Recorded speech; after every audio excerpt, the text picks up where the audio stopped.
Welcome back to A Minute with Alan. This is the last episode with I'm Too Smart for This Room. We'll see. I talk a lot about being on top of my game.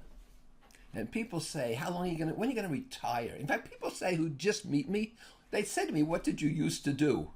I tell them what I'm doing right now and what I'll do tomorrow. You know, I'm contributing to make people's lives better. What about you, slacker?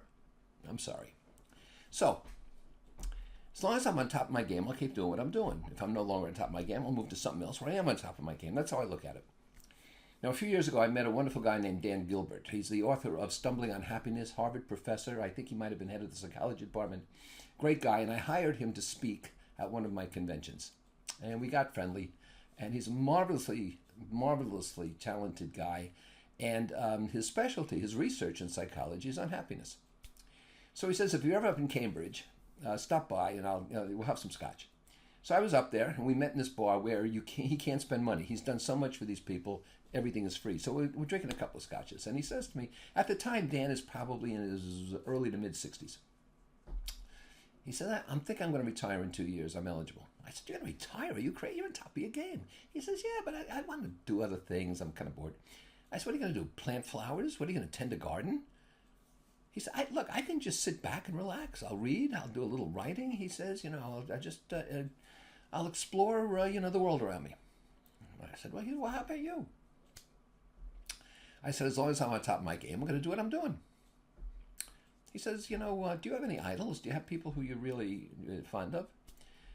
And I said, yeah. I said, Sandy Koufax, who for 6 years was the greatest pitcher in the history of the world, and Frank Sinatra, who for most of his life was and will always be the greatest singer of the American songbook ever. They're not going to be listening to Rihanna, whatever, in 100 years, but they'll be listening to Sinatra. And he said to me, well, Koufax left because he got hurt. He didn't, it wasn't that he wasn't on top of his game. He was injured, couldn't pitch again, which is true. He hurt his arm. And he said Sinatra kept appearing well into, he got into his 80s, and he didn't have the voice anymore. I said, right. People just came to be with Sinatra. They didn't come because he was still singing beautifully. He should have stopped 5-6 years earlier. And Dan said to me, but he didn't realize that. He said, Sinatra thought he was on top of his game because he was filling arenas. He was filling, wherever he happened to be performing. He said to me, pointing his finger across the table, and I'm not all that used to having sort of equal firepower across the table, frankly. And he said to me, how are you going to know when you're not on top of your game? If that's your metric, how are you going to know? So I'm driving home. It's about an hour's drive home, and my teeth are gritted. And I walk in the door, and because I'm married for so long, over 50 years, my wife says to me immediately, her nickname's La Strega, which is Italian for the witch. She says immediately, what's wrong with you? And I recounted the conversation. He said, how will I know when I'm not on top of my game? And she said, don't worry about that. I'll let you know.